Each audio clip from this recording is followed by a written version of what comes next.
দ্বিতীয় রাজাবলী গ্রন্থ থেকে পাঠ 20 থেকে 22 অধ্যায়। প্রার্থনার ফলে হেজেকিয়ার আরোগ্য লাভ।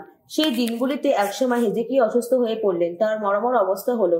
সেই সময় আমোসের পুত্র প্রবক্তা ইসাইয়া এসে তাকে বললেন, ভগবান এই কথা বলেছেন, তুমি এবার নিজের সবকিছুরই একটা ভালো মতো ব্যবস্থা করে ফেলো, কারণ তোমার মৃত্যুর সময় এসে গেছে, তুমি আর সেরে উঠবে না। হেজেকিয়া তখন দেওয়ালের দিকে মুখ ফেরালেন। ভগবানকে তিনি এই বলে মিনতি জানালেন, দোহাই ওগো ভগবান, একবার মনে করে দেখো, আমি এতদিন কেমন বিশ্বস্ত ভাবে মনে প্রাণে কত অনুগত হয়ে তোমার কাছে কাছে থেকে জীবন কাটিয়েছি। তোমার চোখে যা ভালো তাই তা করেছি আমি। এই বলে তিনি অঝরে কাঁদতে লাগলেন। ইসাইয়া তখন মাঝখানের প্রাঙ্গণ পার হয়ে যাননি। এমন সময় তার প্রতি উচ্চারিত হলো ভগবানের এই বাণী, তুমি ফিরে গিয়ে আমার জাতির শাসক হেজেকিয়াকে বলো, তোমার পিতৃপুরুষ দাউদের ঈশ্বর স্বয়ং ভগবান এই কথা বলেছেন, আমি তোমার প্রার্থনা শুনেছি, তোমার চোখের জলও দেখতে পেয়েছি। শোনো, আমি তোমাকে সারিয়ে তুলব। 3 দিনের মধ্যে তুমি ভগবানের মন্দিরে আবার যেতে পারবে। আমি এখন তোমার আয়ুষ্কাল আরো 15টা বছর বাড়িয়ে দিলাম। শুধু তাই নয়, আমি আসারিয়া রাজার কবল থেকে তোমাকে আর এই শহরটিকে উদ্ধার করব। এই শহরটিকে আগলে রাখবো আমি। এইভাবে ধন্য করব আমার আপন নাম, ধন্য করব আমার সেবক দাউদেরও নাম। ইসাইয়া এবার বললেন, তোমরা আঞ্জলির একটা পুলটিস নিয়ে এসো। তখন একটা পুলটিস এনে রাজার ওই নালি ঘায়ের মুখে লাগিয়ে দেওয়া হলো। রাজা আবার সুস্থ হয়ে উঠলেন।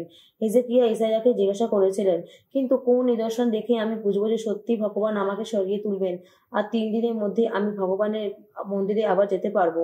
উত্তরে ইসাইয়া বলেছিলেন, ভগবান যা করবেন বলে প্রতিশ্রুতি দিয়েছেন তিনি যে সত্যি তা করবেন। এই দেখুন, ভগবান এবার তার নিদর্শন আপনার সামনে তুলে ধরেছেন। বলুন, কি চান আপনি? ওই সিঁড়ির ওপরকার ছায়াটা 10 ধাপ এগিয়ে যাক, না 10 ধাপ পিছিয়ে আসুক। হেজেকিয়া বলেছিলেন, ছায়াটা 10 ধাপ এগিয়ে যাওয়া তো স্বাভাবিক ব্যাপার না, ছায়াটা বরং 10 ধাপ পিছিয়েই আসুক। প্রবক্তা ইসাইয়া তখন ভগবানকে ডেকেছিলেন, আর আহাজের ওই সিঁড়ির যে ধাপ পর্যন্ত ছায়া নেমে গিয়েছিল, ভগবান তখন সেখান থেকে তা 10 ধাপ পিছিয়ে এনেছিলেন। হেজেকিয়ার অসুস্থতার খবর পেয়ে বাবিলনের রাজা অর্থাৎ বালাদানের পুত্র মেরদাক বালাদান এই সময় হেজেকিয়ার কাছে একটি চিঠি আর সেই সঙ্গে একটি উপহার পাঠালেন। তার দূতদের বক্তব্য শোনার পর হেজেকিয়া নিজের কোষাগারের সবকিছু, যত সোনারূপ, যত গন্ধদ্রব্য আর দামি যত সুগন্ধি তেলে ছিল, সবকিছুই তাদের দেখালেন। আর দেখালেন তার অস্ত্রাগার এবং তার বিভিন্ন ভাণ্ডারে জমিয়ে রাখা সবকিছু। নিজের প্রাসাদে বা সারা রাজ্যে এমন কিছু রইল না যা হেজেকিয়া তাদের দেখাননি। প্রবক্তা ইসাইয়া তখন রাজা হেজেকিয়ার কাছে এসে জিজ্ঞাসা করলেন, ওই লোকগুলো কি বলল? ওরা কোত্থেকে আপনার সঙ্গে দেখা করতে এসেছে? হেজেকিয়া উত্তর দিলেন, দূরবর্তী এক দেশ থেকে, বাবলিন থেকে এসেছে ওরা। ইসাইয়া এবার জিজ্ঞাসা করলেন, আপনার প্রাসাদে কি কি দেখতে পেয়েছে ওরা? হেজেকিয়া উত্তর দিলেন, আমার প্রাসাদে যা কিছু রয়েছে সবই তা দেখেছে ওরা। আমার কোনো ভাণ্ডারে এমন কিছুই নেই যা ওদের দেখায়নি। ইসাইয়া এবার হেজেকিয়াকে বললেন, ভগবান এখন যা বলেছেন তাই শুনুন আপনি। জেনে রাখো, এমন দিনগুলো আসছে যখন তোমার প্রাসাদের সমস্ত কিছু আজ পর্যন্ত তোমার পিতৃপুরুষেরা এখানে থাকবে না। একথা বলেছেন স্বয়ং ভগবান। শুধু তাই নয়, তোমার কয়েকজন পুত্রকে, তোমার নিজেরই কয়েকজন সন্তানকে তখন খুনচুকি হবার জন্য বাবলিন রাজার প্রাসাদে নিয়ে যাওয়া হবে। হেজেকিয়া ইসাইয়াকে বললেন, ভগবানের এই যে বাণী আপনি আমাকে শোনালেন তা ভালো। আসলে মনে মনে তিনি তখন ভেবেছিলেন, অন্তত আমার আমলে দেশের শান্তি নিরাপত্তা বজায় থাকবে। হেজেকিয়া রাজত্বকালে অন্যান্য ঘটনা কাহিনী, তিনি কোন কোন ব্যাপারে কৃতিত্বের পরিচয় দিয়েছিলেন এবং কিভাবে সেই জলকুণ্ড ও নালীটি তৈরি করিয়ে নিয়ে তিনি নগরীতে জল নিয়ে আসার ব্যবস্থা করেছিলেন, সেই সব কিছুর কথা যুদা রাজাদের কালানুক্রমিক কর্মবৃত্তান্তে গ্রন্থে লেখা রয়েছে। শেষে হেজেকিয়া তার পিতৃপুরুষদের পাশে শায়িত হলেন। তার পুত্র মানাসে তখন তার জায়গায় রাজা হলেন। মানাসে যখন রাজা হলেন তখন তার বয়স ছিল 12 বছর। তিনি 50 বছর ধরেই জেরুজালেমে রাজত্ব করলেন। তার মায়ের নাম ছিল হেপসিবা। ভগবান ইসরায়েলীয়দের সামনে থেকে উৎখাত করে যেই সমস্ত বিজাতীয়দের দেশছাড়া করে দিয়েছিলেন, মানাসে তখন তাদের জঘন্য আচার আচরণ অনুসরণ করে ভগবানের দৃষ্টিতে যা অন্যায় তেমন সব কাজই করলেন। তার পিতা হেজেকিয়া যে সমস্ত উচ্চ পূজন স্থান ধ্বংস করে দিয়েছিলেন, তিনি সেগুলো আবার গেঁথে তুললেন। ইসরায়েলের রাজা আহাবের মতো তিনি বায়ালের সম্মানে নানা পূজা বেদি প্রতিষ্ঠা করলেন এবং একটা আশারও তৈরি করে নিলেন। তিনি আকাশের গোটা নক্ষত্র মণ্ডলীর উদ্দেশ্যে পরিণত হয়ে সেই সবের পূজা করলেন। ভগবানের মন্দিরে, ভগবান যে মন্দিরের প্রসঙ্গে বলেছিলেন, আমি জেরুজালেমকেই আমার নামের অধিষ্ঠান ভূমি করে তুলব, মানাসে কিনা সেই মন্দিরে যত সব পূজা বেদি গেঁথে তুললেন। আকাশের গোটা নক্ষত্র মন্দিরের পূজার জন্য তিনি ভগবানের মন্দিরে প্রাঙ্গণ দুটিতে যত বেদি ভোজে তুললেন। তিনি আগুনে নিজের পুত্রকে আহুতি দিলেন। তিনি নিমত্তবিদ ও দৈব যজ্ঞে করণীয় নানা কাজ করতে লাগলেন এবং এমন সব মানুষের সাহায্য নিলেন যারা প্রেতাত্মাদের সঙ্গে যত আত্মিক অপশক্তির সঙ্গে লোকেদের সংযোগ ঘটনা কাজ করে থাকে। ভগবানের দৃষ্টিতে যা অন্যায় তেমন নানা কাজ করে তিনি ভগবানকে উত্ত্যক্ত করে তুললেন। আশেরা দেবী যে বিগ্রহ তিনি তৈরি করে নিয়েছিলেন তা তিনি স্থাপন করলেন সেই মন্দিরে, যার প্রসঙ্গে ভগবান দাউদকে তার পুত্র সলোমনকে বলেছিলেন, আমি এই মন্দিরকে ইসরায়েলের সমস্ত গোষ্ঠীর এলাকাভুক্ত নগরগুলির মধ্যে থেকে আমার মনোনীত এই জেরুজালেমে নগরটিকে চিরকালের মতো আমার নামের অধিষ্ঠান ভূমি করে তুলব। ইসরায়েলীয়দের আমি যা কিছু করার আদেশ দিয়েছি, আমার সেবক মসি যে বিগ্রহ বিধানবাণী তাদের পালন করার আদেশ দিয়েছিলেন, তারা যদি সযত্নে তাই পালন করে, তাহলে আমি এই যে দেশ তাদের পিতৃপুরুষদের হাতে তুলে দিয়েছি, আমি সেই দেশের বাইরে তাদের আর ঘুরে মরতে বাধ্য করব না। কিন্তু তারা তো শুনলেই না। মানাসে তাদের বিপথে নিয়ে গেলেন। ফলে ভগবান ইসরায়েলীয়দের সামনে থেকে সেই যে বিজাতীয়দের নিঃশেষ করে দিয়েছিলেন, যুদিয়ারা তাদের চেয়েও বেশি অন্যায় করতে লাগলো। আর তাই তো ভগবান এবার তার সেবক প্রবক্তাদের মাধ্যমে এই কথা ঘোষণা করলেন, জুদার রাজা মানাসে অমন সব জঘন্য কাজ করেছে যখন, তার আগে আমোরীয়রা যেসব অন্যায় করেছিল সে তার চেয়েও বেশি অন্যায় করেছে যখন, এবং তার ইতর ও তত বিগ্রহ এনে সে যুদীয়দের পাপ করতে প্রবর্তিত করেছিল যখন, আমি কিন্তু এবার জেরুজালেমে ওপর আর গোটা জুদা এলাকার ওপর এমনই সর্বনাশ ডেকে আনবো, যার কথা শুনে সবার কান ঝা ঝা করবে। এ কথা বলেছেন ইসরায়েলের ঈশ্বর স্বয়ং ভগবান। আমি সামারিয়ার বিলুপ্তির ব্যাপারে যে মাপ্পার ফিতে ব্যবহার করেছি, আহাব বংশের বিলুপ্তির ব্যাপারে যে ওলন দড়ি ব্যবহার করেছি, জেরুজালেমের ব্যাপারেও তা আমি ব্যবহার করব। থালা যেমন ঘষে মেজে পরিষ্কার করা হয় এবং ঘষা মাজার পর যেমন তা উল্টে রেখে দেওয়া হয়, জেরুজালেমকে নিয়ে আমি ঠিক তাই করব। আমার আপন জনগণের মধ্যে যারা সেদিন অবশিষ্ট থাকবে, আমি তাদের পরিত্যাগ করব, শত্রুদের হাতে তাদের তুলে দেব। তারা তখন তাদের যত শত্রু লুটের জিনিস হয়ে উঠবে, শিকার হয়ে উঠবে, কেননা আমার দৃষ্টিতে যা অন্যায় তারা তেমন সব কাজই তো করেছে। এবং যেদিন তাদের পিতৃপুরুষেরা মিশরের বাইরে বেরিয়ে এসেছিল, সেদিন থেকে আজও পর্যন্ত তারা তো আমাকে উত্ত্যক্তই করেছে। ভগবানের দৃষ্টিতে যা অন্যায়, জুদার লোকেদের তেমন সব কাজ করতে পরিচিত করে মানাসে যে পাপ করেছিলেন, সেই পাপ ছাড়াও তিনি এই অপরাধ করেছিলেন। কত নির্দোষ মানুষের রক্তপাত ঘটিয়ে তিনি জেরুজালেমের এক প্রান্ত থেকে আর এক প্রান্তে রক্তে ভাসিয়ে দিয়েছিলেন। মানাসের রাজত্বকালের অন্যান্য ঘটনা কাহিনী, তার সব কাজকর্মের কথা এবং তার সমস্ত পাপের বৃত্তান্ত জুদার রাজাদের কালানুক্রমিক কর্মবৃত্তান্ত গ্রন্থে লেখা রয়েছে। শেষে মানাসে তার পিতৃপুরুষদের পাশে শায়িত হলেন। তাকে সমাধি দেওয়া হলো রাজপ্রাসাদের উদ্যানে, অর্থাৎ উজ্জার সেই উদ্যানে। তার পুত্র আমন তখন তার জায়গায় রাজা হলেন। আমন যখন রাজা হন তখন তার বয়স ছিল 22 বছর। তিনি 2 বছর ধরে জেরুজালেমে রাজত্ব করলেন। তার মায়ের নাম ছিল মেসুল্লেমেত। মেসুল্লেমেত ছিলেন যতবার অধিবাসী হারসের কন্যা। পিতা মানাসের মতো আমন ও ভগবানের দৃষ্টিতে যা অন্যায় তেমন সব কাজই করলেন। তিনি সব ব্যাপারে তার পিতার চলার পথে চললেন। তার পিতা তো যেই সব পিতর বিগ্রহের পূজা করেছিলেন, তিনিও সেই সব বিগ্রহের পূজা করলেন, সেই সব বিগ্রহের সামনে পরিণত হলেন। তিনি তার পিতৃপুরুষদের ঈশ্বর ভগবানকে পরিত্যাগ করলেন, ভগবানের দেখানো পথে চললেন না তিনি।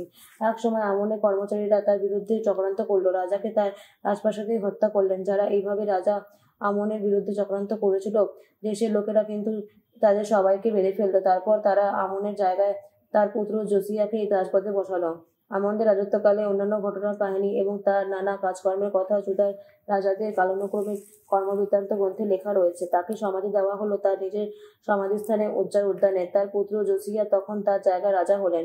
জোসিয়া যখন রাজা হন তখন তার বয়স ছিল 8 বছর। তিনি 31 বছর ধরে জেরুজালেমে রাজত্ব করলেন। তার মায়ের নাম ছিল জেদিদা। জেদিদা বোসকাতের অধিবাসী আদায়ার কন্যা ছিলেন। ভগবানের দৃষ্টিতে যা ধর্মসম্মত, জোসিয়া তেমন সবই কাজ করলেন। তিনি সব ব্যাপারে তার পিতৃপুরুষ তাও চলা পথে চললেন। তিনি কখনো সোজা পথে ছেড়ে ডাইনে বা পায়ে গেলেন না।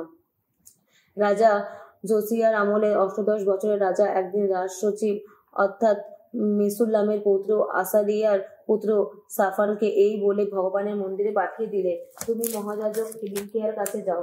ভগবানের পুত্র সাফানকে এই বলে ভগবানের মন্দিরে পাঠিয়ে দিলেন, তুমি মহাযাজক হিলিয়ার কাছে যাও। ভগবানের অঙ্কটা কি? মন্দিরে সমস্ত টাকা আনা হয়েছে, লোকেদের কাছ থেকে মন্দিরদারি যা কিছু গ্রহণ করেছে তার মোট অঙ্কটা কি? মহাযাজক তা দেখে নিন। তারপর তা যেন তুলে দেওয়া হবে সেই কর্মধক্ষদেরই হাতে, যাদের ওপর ন্যস্ত আছে ভগবানের মন্দির রক্ষণাবেক্ষণার ভার। তা থেকে তারা সেই সব লোককে মাইনে দিক, যারা এখন ভগবানের মন্দির মেরামতে কাজ করছে, অর্থাৎ মাইনের দিক যত ছুতরকে, যত গাঁথনি মিস্ত্রিকে ও রাজমিস্ত্রিকে। তাছাড়া সেই টাকা দিয়ে তারা মন্দির মেরামতের কাজের জন্য দরকার মতো কিনে আনুক কাঠ বা কাটা পাথর। তবে একটা কথা, তাদের হাতে ওই যে টাকা তুলে দেওয়া হবে তাদের কাছ থেকে যেন তার কোনো হিসাব নেওয়া না হয়। তারা তো সততার সঙ্গে নিজেদের কাজ করে থাকে। মহাযাজক হিলস্কিয়া এই সময় সচিব সাপানকে বললেন, ভগবানের মন্দিরে আমি বিধান বাণীর এই পুঁথিখানি পেয়েছি। তিনি পুঁথিটি সাপানের হাতে তুলে দিলেন। সাপান নিজে তা পড়ে দেখলেন।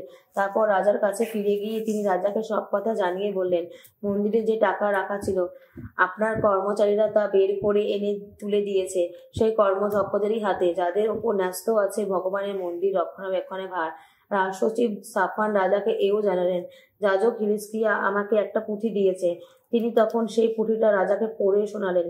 তখন হলো কি, বিধান বাণীর ওই পুঁথিটির মধ্যে যা যা বলা হয়েছে তা শুনে রাজা দুঃখে নিজের পোশাকটি একবার ছিঁড়ে দিলেন। তারপর তিনি যাজক হিলিকে, সাফানের পুত্র আহিকামকে, মিখায়ার পুত্র আকবরকে, রাজসচিব সাফানকে ও রাজমন্ত্রী আসায়াকে এই আদেশ দিলেন, যাও তোমরা আমার হয়ে, জনগণের হয়ে, যুদিয়ার সমস্ত মানুষেরই হয়ে ভগবানের কাছ থেকে একবার জেনে এসো এই যে পুঁথিটি পাওয়া গেছে তার মধ্যে যা যা বলা হয়েছে সে ব্যাপারে এখন আমাদের কি করা উচিত। কেননা এই পুঁথিতে যা যা বলা হয়েছে আমাদের পিতৃপুরুষরা তা তো গ্রাহ্যই করেনি।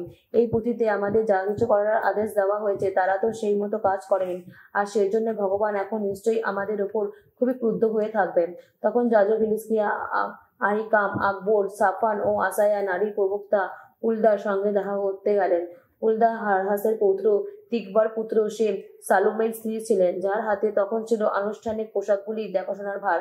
তিনি জেরুজালেমের নব্যপল্লীতে বাস করতেন। তারা তাকে গোটা ব্যাপারটা বোঝালেন। উত্তরে তিনি বললেন, ইসরায়েলি ঈশ্বর ভগবান এই কথা বলেছেন যে লোক আমার কাছে তোমাদের পাঠিয়েছি তাকে তোমরা জানাও। ভগবান এই কথা বলেছেন, জুদার রাজা ওই যে পুঁথিটি পড়েছে তাতে লেখা সব কথা সত্য করে আমি শীঘ্রই এই স্থানটির ওপর এবং এখানকার অধিবাসীদের ওপর সর্বনাশ ডেকে আনবো। ওরা তো আমাকে পরিত্যাগ করেছে, অন্য যত সব দেবতার সম্মানে ধূর্ণাহুতি দিয়েছে, নিজেদের হাতে ওই সব অমন কাজ করে ওরা তো আমাকে উত্ত্যক্তই করেছে। সেই জন্য এই স্থানটির ওপর জ্বলে উঠেছে আমার ক্রোধ, আর এই ক্রোধ শান্ত হবার নয়। তবে জুদার এই যে রাজা ভগবানের ইচ্ছা জেনে নেবার জন্য তোমাদের এখানে পাঠিয়েছে তাকে তোমরা জানাও, ইসরায়েলের ঈশ্বর ভগবান এই কথা বলেছেন, তুমি ওই যা শুনেছ এই স্থানটির বিরুদ্ধে এবং তার অধিবাসীদের বিরুদ্ধে আমি ওই যে দণ্ডাদেশ দিয়েছি, অর্থাৎ এই স্থানটি যে জনমানবহীন অভিশাপগ্রস্ত জায়গা হয়ে উঠবে তাই শুনে তোমার অন্তরে কোমল মনোভাব জেগেছে। যখন তুমি আমার সামনে মাথা নুয়েছ, যখন দুঃখে নিজের পোশাকটি একবার ছিঁড়ে দিয়ে তুমি আমার সামনে চোখের জল ফেলেছ, যখন আমিও তোমার প্রার্থনা শুনেছি, এই কথা বলেছেন স্বয়ং ভগবান। জেনে রাখো, আমি অবশ্যই তোমার পিতৃপুরুষদের সঙ্গে তোমাকে মিনতি করব। শান্তিতেই সমাহিত হবে তুমি। এই স্থানটির ওপর আমি যে সর্বনাশ ডেকে আনতে চলেছি তোমাকে নিজের চোখে তার কোনো কিছুই দেখতে হবে না। তারা তখন রাজার কাছে ফিরে গিয়ে তাকে ফুলদার উত্তরটি জানালেন।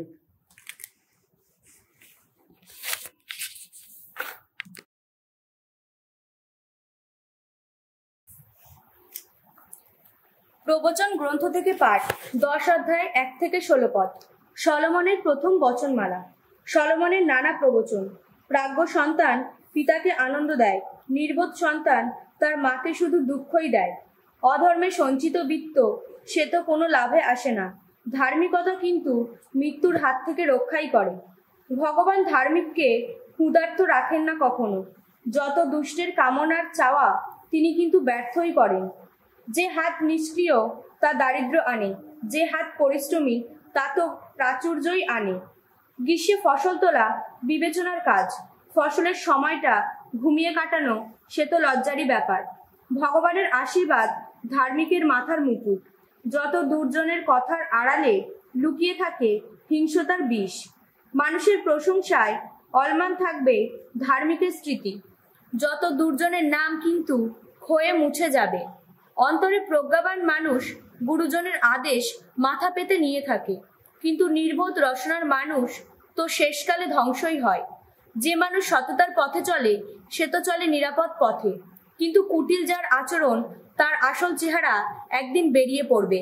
যে চোখ টিপে ছল ভরা ইশারা জানায় সে তো ডেকে আনে অন্যের দুর্ভোগ, আর নির্বোধ রসনার মানুষ তো শেষকালে ধ্বংসই হয়। মুক্ত জীবনধারা ধার্মিকের মুখ থেকে উচ্চারিত হয়। যত দুর্জনের কথার আড়ালে লুকিয়ে থাকে হিংসতার বিষ। বিদ্বেষ জাগিয়ে তোলে কলহ বিবাদ, কিন্তু ভালোবাসা সমস্ত অন্যায়ের ওপর টেনে দেয় ক্ষমার আবরণ। যার বোধবুদ্ধি আছে, প্রজ্ঞা প্রকাশ পায় তার সমস্ত কথায়। সদ্বুদ্ধির অভাব আছে যার, বেতের আঘাতই তার পিঠের পাওনা। প্রাজ্ঞজনেরা সদ্জ্ঞান সঞ্চিত রাখে সম্পদের মতো, কিন্তু নির্বোধের মুখের কথা সর্বনাশ কাছে ডেকে আনে। ধনী মানুষের কাছে নিজের সম্পদ সুরক্ষিত নগরীর মতো, দরিদ্র তো দিন দুর্বল মানুষদের ধ্বংস ডেকে আনে। জীবনই তো ধার্মিকের সকর্মের প্রাপ্য পুরস্কার, দুর্জনের জমে শুধু পাপের ফসল।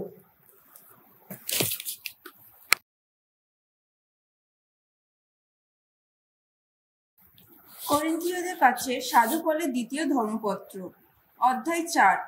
প্রেরিত দূতেরা খ্রিস্ট যিশুর ঐশ্ব মাহাত্ম্যেরই প্রচারক। সেই জন্য নিতান্তই ঐশ্ব করুণায় যখন এই সেবা দায়িত্ব পেয়েছি, আমরা কোনো কিছুতেই ভেঙে পড়ি না, বরং লজ্জায় যত গোপনীয়তা তা আমরা পরিহাস করেই চলি। কখনো ধূর্ততার আশ্রয় নিই না, বিকৃতও করি না পরমেশ্বরের বাণী, বরং সত্যকে খোলাখুলিভাবে প্রকাশ করেই তাও আমরা ভগবানের সামনে দাঁড়িয়ে প্রত্যেক মানুষের বিবেকের কাছে নিজেদের এই পরিচয় দাখিল করি যে আমরা বিশ্বাসযোগ্য মানুষ। আমাদের প্রচারিত মঙ্গল সমাচারের অর্থ যদি তবুও প্রচ্ছন্ন থেকে থাকে, তবে তা থেকে যায় শুধু তাদেরই কাছে যারা যাত্রা করেছে বিনাশের পথে। ওই যেসব মানুষ সত্যকে যারা বিশ্বাস করতে চায় না, তাদের মনটাকে তো সংসারের সেই দেবতা অন্ধই করে দিয়েছে, যাতে ওরা সেই মঙ্গল সমাচারের দীপ্তি দেখতে না পায়। যে মঙ্গল সমাচার স্বয়ং ঈশ্বরের প্রতিমূর্তি, খ্রিস্টেরই মহিমা ঘোষণা করে। আমরা তো নিজেদের প্রচার করি না, আমরা খ্রিস্ট যিশুকেই প্রভু বলে প্রচার করি। নিজেদের প্রচার করি শুধু তোমাদেরই দাস বলে, খ্রিস্টেরই খাতিরে। কারণ যিনি বলেছিলেন, অন্ধকারের মধ্য থেকে আলো জ্বলে উঠুক, সে এখন পরমেশ্বর আমাদের অন্তরে তার নিজের আলো জ্বালিয়ে দিয়েছেন। আমরা যেন সেই ঐশ্ব মহিমার জ্ঞানে আলোকিত হই, যে মহিমায় খ্রিস্টে শ্রীমুখ উদ্ভাসিত হতে আছে। কিন্তু এই আলোর মহাসম্পদ আমরা যেন মৃন্ময় পাত্রে বহন করে চলেছি, যাতে এই কথা প্রকাশ পায় যে সেই আলোক সামান্য শক্তি আমাদের মধ্যে থেকে নয়, পরমেশ্বরের কাছ থেকেই আসে। আমরা অবশ্য পদে পদে দুঃখ কষ্ট পেয়ে থাকি, কিন্তু তবুও অভিভূত হই না। আমরা দিশেহারা হই, কিন্তু নিরাশ হই না। নির্যাতিত হই, কিন্তু নিঃসহায় হই না। ভূপতিত হই, কিন্তু বিনষ্ট হই না। আমরা সর্বদা নিজেদের দেহে যিশুর মৃত্যু যন্ত্রণা বহন করে চলি, যাতে যিশুর জীবনও আমাদের এই দেহের মধ্যে যেন প্রকাশিত হয়।